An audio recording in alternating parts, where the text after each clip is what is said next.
મંદિરથી સંતોથી દૂર ના જશો.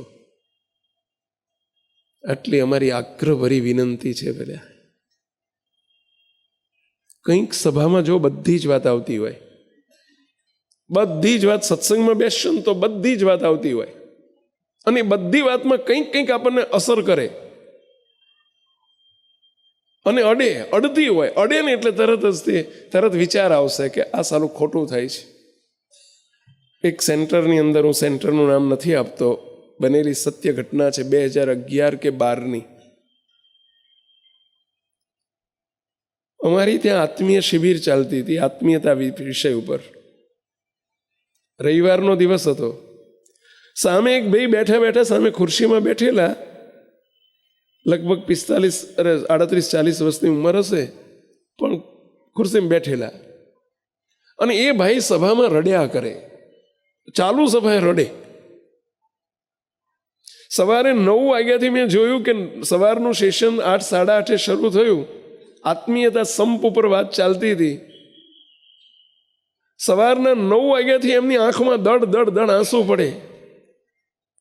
એમણે ખિસ્સામાંથી રૂમાલ કાઢીને, હું જોઉં ચાલુ સભાએ આખો રૂમાલ પલળી ગયો. બોલો, 12 વાગ્યા સુધી રડે જ કરે, લખતા જાય, પાછા નોટમાં પોઈન્ટ લખતા જાય અને રડતા જાય. મને થયું કે ભાઈ આટલું બધું રડે છે કેમ? હમણાં 12 વાગે સેશન પતે ને એટલે હું એમને બોલાવીને પૂછું. પણ જેવું 12 વાગે જાહેરાત થઈ, સેશન પત્યું અને કહ્યું કે ભાઈ 3:30 વાગે ફરીથી બધા આવી જજો, અત્યારે બપોરે ઠાકોર જમાડીને થોડી વાર આરામ કરજો. પેલા ભાઈ બાજુમાં બારણું હતું ને ત્યાંથી નીકળીને જતા રહ્યા. મારી જોડે આયા જ નહીં. કોને પૂછે કેમ રડતા હતા એમ? કંઈ નહીં, ચલો મેં જોયું ખરું જતા. હું 4 વાગે સાંજે ફરીથી ગયો સભામાં, ત્યારે ફરી મારી પાસે આગળ મારી પહેલા આવીને બેસી ગયા હતા, એ જ જગ્યા ઉપર. સાંજનું 4 થી 7નું સેશન ફરી ચાલુ થયું. એ જ વિષય હતો આત્મીયતાનો. નોટ જોડે લઈને આવેલા, નોટમાં બધું લખતા જાય અને સાંજે ફરી પાછા ચોધાર આંસુએ રડતા જાય. સાંજે બીજો રૂમાલ લઈને આવેલા ખિસ્સામાં, તો એ પલળી ગયેલો આખો. બોલો, હવારે રડ કરે, હાંજે રડે, આમ રીતસર ચોધાર આંસુએ રડે. મારે હવે મને ઇંતેજારી વધી કે સારું, આ હવારે તો પૂછાયું નહીં, હવે હાંજે આપણો હરિભગત છે, કપાળમાં તિલક ચાંદલો, મેં પહેલી વખત જોયા હતા. હું ઓળખતો નતો ફેસ ટુ ફેસ એમને, નામથી કઈ રીતે. મેં એક બાળ મુક્ત સામે બેઠો હતો ને, ચિઠ્ઠી લખીને આપી. ચાલુ સભાએ હાથમાં કાગળ લઈને સાહેબ લખ્યું, મને મળતા જજો એમ કહીને મેં એને પ્રેમથી કહ્યું, પેલા ચશ્માવાળા ભાઈ છે ને, જા આપી આય. પેલા અમને ચિઠ્ઠી આપી એટલે એમણે આમ કર્યું. એટલે મને થયું કે એમને મારો સંદેશો પહોંચી ગયો. સભા જ્યારે પૂરી થઈ, છેલ્લે સુધી બેસી રહ્યા, છેલ્લે મને મળવા આવ્યા. મને કે સ્વામી, હું સવારે રડતો હતો અને સાંજે રડતો હતો, એનું કારણ આપને પૂછવું છે ને. સ્વામી, મારે તમને મળવું જ હતું, તમે ન કીધું હોય તો હું તમને મળવા આવવાનો જ હતો. પછી એમણે કહ્યું કે સ્વામી, હું જન્મથી સત્સંગી તો છું, અમારો કાર્ય સત્સંગ, અમે નડિયાદના વતની છીએ. સ્વામી, નાનપણથી મા બાપના સંસ્કાર સત્સંગના જ મળ્યા છે, પરંતુ હું 1 વર્ષથી આ SMVSની સભામાં આવતો થયો છું. સ્વામી, આજ સુધી હું એમ સમજતો હતો કે મારા પરિવારમાં, સ્વામી 20 વર્ષથી મારા પરિવારમાં મારે કુસંપ છે. સ્વામી, મારી બહેનો સાથે, મારા ભાઈઓ સાથે મારે કોઈની સાથે બોલવાનો વ્યવહાર નથી. સ્વામી, મેં ઘરનો ત્યાગ કરી દીધો છે. મારા બધા ફેમિલી પરિવારના સભ્યો છે, બધા એમ માને છે કે હું આ લોકોમાં છું જ નહીં, એટલે કે મેં આત્મહત્યા કરી લીધી છે. હું ઘેરથી ભાગીને 20 વર્ષ પહેલાં નીકળી ગયો હતો. લખીને નીકળ્યો હતો કે જો હું જગતમાં આવીશ તો સુખી થઈશ તો આવીશ ને, નહીંતર હું આ લોકોમાંથી આપઘાત કરીને હું ભગવાનના ઘેર જતો રહીશ, ધામમાં જતો રહીશ. મારી આશા ના રાખશો. સ્વામી, હું 20 વર્ષથી મારા આખા પરિવારને મારો એટલો બધો ગુસ્સો હતો, છોડ્યા પછી પણ મારા અહંકારને લઈને સ્વામી હું કોઈ દિવસ મેં કોઈને સંભાળ્યા નથી, કોઈને યાદ કર્યા નથી, કોઈને ફોન કર્યો નથી. હું બધાને તિરસ્કારું છું, નફરત કરતો, નફરત જ કરતો. મારી બહેનોને, મારા ભાઈઓને, મારી માને, બધાનું નફરત જ કરતો. જીવનમાં કોઈ દાડો મારે એમનું મોઢું નથી જોવું, એટલું બધું મારા મનમાં હતું. સ્વામી આજની શિબિર આખી મારા માટે હતી. આ ભાઈ બોલે છે.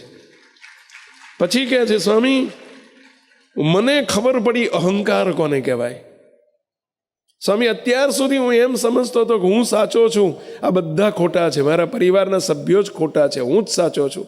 સ્વામી આજે મને સવારના સેશનમાં જ્યારે હું એક એક મુદ્દો સાંભળતો હતો ને, અને એક એક વાત મારા ઉપર આવતી હતી સ્વામી, અને મને એમ સમજાણું કે વાંક તો મારો જ છે, આમાં મારા પરિવારનો તો કોઈ વાંક જ નથી, આ મારી ભૂલ છે, મારો અહંકાર છે, એટલે મને મારી ભૂલો દેખાતી નથી. સ્વામી એ ભૂલોનો મને અહેસાસ થતો હતો વાતો સાંભળીને, મને રિયલાઇઝ થતું હતું. અને એટલે મારી આંખમાં ચોધાર આંસુ હતા કે હું કેટલો બુદ્ધુ છું, હું કેટલો અહંકારી છું. મેં આજ સુધી બ્લેમ કર્યા છે બધા, મારા મા બાપને, મારા ભાઈઓને, બહેનોને, બધાને મેં બ્લેમિંગ જ કર્યું છે. અને સ્વામી હું મારી જાતને કંઈક સમજતો હતો કે આઈ એમ સમથિંગ, હું જ કંઈક છું. સ્વામી આજ સવારની બધી વાતો મને ટચ કરતી હતી અને મને રિયલાઇઝ થતું હતું કે સાલો ગુનેગાર હું છું. સ્વામી મને બહુ પસ્તાવો થતો, બહુ પસ્તાવો થતો, અને પસ્તાવાના આંસુ હતા. સ્વામી બપોરે હું કેમ જતો રહ્યો કહું તમને, મળ્યા વગર હું જતો રહ્યો. સ્વામી હું સવારનો જમ્યો નથી કે સ્વામી બપોરે રિશેષમાં હું જમવા નથી ગયો. મેં નક્કી કરી લીધું હતું, ઠાની લીધું હતું મેં સવારથી જ કે આજે બપોરના સમયે મારે મારી બહેનોને, મારા ભાઈઓને, જેને મેં આજ સુધી તિરસ્કાર કર્યા છે, 20 વર્ષથી મેં કોઈને સંભાળ્યા નથી, એમને મારે માફી માગવી છે. માફી માગવી છે. અને મારે એમને કગરી પડવું છે, ભૂલ મારી જ છે. સ્વામી મેં 3 કલાક, 3.5 કલાક, બપોરે 12, 12:30 આપણી સભાપતિ, અત્યારે 4 વાગ્યા સુધી મેં ડાયલ જ ઘુમાયા કર્યું છે, ફોન જ કર્યા. બહાર ગાડીમાં બેઠા બેઠા, પાર્કિંગમાં બેસીને, ગાડીમાં બેસીને, સ્વામી હું અહીં રડું ને સામે મારી બહેન રડે, અહીં હું રડું ને મારો ભાઈ રડે, હું અહીં રડું ને મારા બીજા ભાઈ રડે. સ્વામી હું બધાની જોડે માફી જ માગી છે. અમે 20 વર્ષે અમે એકબીજાને જય સ્વામિનારાયણ કર્યા છે. સત્સંગ તો અમારા ઘરમાં હતો જ, પરંતુ સત્સંગ ઉતર્યો જ નહોતો સ્વામી અમારા જીવમાં. સ્વામી મેં 4 કલાક, 3 કલાક મેં માફી જ માગી છે બધાની. સ્વામી આજે હું હળવો ફૂલ થઈ ગયો. સ્વામી મને સાંજે જે બેઠો ને, અને સાંજના બધા મુદ્દા મારી ઉપર આવતા હતા. અને સ્વામી મને જે સવારના આંસુ હતા ને દુઃખના આંસુ હતા, સાંજના આંસુ હતા ને હર્ષના આંસુ હતા. સ્વામી સાંજે હું એ વિચારમાં હતો કે જો ને મને મારો ખોવાયેલો કેવો પરિવાર મળી ગયો, મારો પરિવાર આખો ખોવાઈ ગયો હતો મારાથી, હું જુદો પડી ગયો હતો, મને આખો ખોવાયેલો પરિવાર મળી ગયો, એનો અહીંયામાં આનંદ છે. સ્વામી આવતા અઠવાડિયે બધાએ મારા ઘેર બહેનો ભાઈઓને મેં આમંત્રણ આપ્યું છે, મારા ઘેર આવવાના છે. હું એમના ઘેર પછી બધાના ઘેર અઠવાડિયું રહેવા જવાનો છું. મુક્તો હવે આ પરિવર્તન આવ્યું કેવી રીતે? આ પરિવર્તન આ ભાઈમાં આવ્યું કેવી રીતે? બોલો. આખું મને કે સ્વામી, અને પછી એ શું બોલ્યા ખબર છે મને કે સ્વામી આજે હું તિલક ચાંદલો તો આવડો મોટો કરીને ફરું છું કે સ્વામી હું સત્સંગી. સ્વામી મને 40 વતનામૃત મોઢે આવડે છે, એટલે હું એમાં સમજતો હું તો જ્ઞાની છું. સ્વામી આજે જ હું સત્સંગી થયો એવું લાગે છે કે હું આજે સત્સંગી થયો એવું લાગે છે. જો કથામાં બેઠા જ ના હોત, સત્સંગ સાંભળ્યો ન હોત, અને સાંભળતા સત્સંગ કોને કહેવાય? સત્સંગ સાંભળતા પોતાની ઉપર લેવો. જો સત્સંગનું મૂલ્ય સમજો, સત્સંગ કોને કહેવાય એ સમજો. મંદિરમાં આવવું એ સત્સંગ નથી, માત્ર સેવા કરવી એ સત્સંગ નથી, અહીં આવીને બેસી રહેવું એ સત્સંગ નથી. બેસીને સાંભળો, નોંધો, પોતાની ઉપર લો, રિયલાઇઝ થવા દો, અંદર કંઈક પસ્તાવો કરો, નોંધો, સંતોને મળો, એની તરત જ ઇમ્પ્રુવમેન્ટ લાવો, એનું તરત અમલ કરો. મુક્તો ત્યારે સત્સંગ થયો કહેવાય. નહીતર બસ આપણે એવા ને એવા રહીશું ધોયેલા મૂળા જેવા કેમ ચાલશે પહેલા? એક નહીં, આવા અનેક પરિવર્તનો આવે છે સત્સંગથી. ઢગલાબંધ અમે જોયા છે. તમારામાં તે જે કંઈક પરિવર્તન છે અત્યારે એ શાનું છે કહેશો? સત્સંગનું પરિણામ છે. જે કંઈ પરિવર્તન અત્યારે કંઈ તમારામાં દેખાતું હશે તમને કે બીજાને કે સંતોને, એનું મૂળ તપાસજો તમે. આજ બીજું કોઈ નહીં હોય. સભામાં જેને બેસવાનો જેને અંગ નથી ને એનામાં દૂષણો રહેવાના. કારણ કે ટકોર જ ના થાય ને. આ સત્સંગ એક ટકોર છે, ભલે ઇનડાયરેક્ટ, ભલે વાત ગમે તેની થાય. અત્યારે ચલો પેલા ભાઈની પરિવારની વાત કરી કે ભાઈ બહેન જોડે બનતું નથી ને અહંકારનું પૂતળું હતું ને એનો અહંકાર ઓગળ્યો.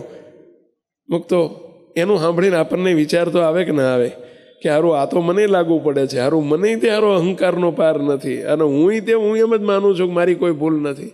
મુક્તો કંઈક તો અસર થાય. હુકો હાબુ ગહાય તોય તે થોડોક તો મેલ કાપે. તો આ તો લીલો હાબુ છે ભાઈ, થોડોક તો મેલ કાપે. સત્સંગમાં બેસતા શીખો અને વાતને આપણી ઉપર લેતા શીખો.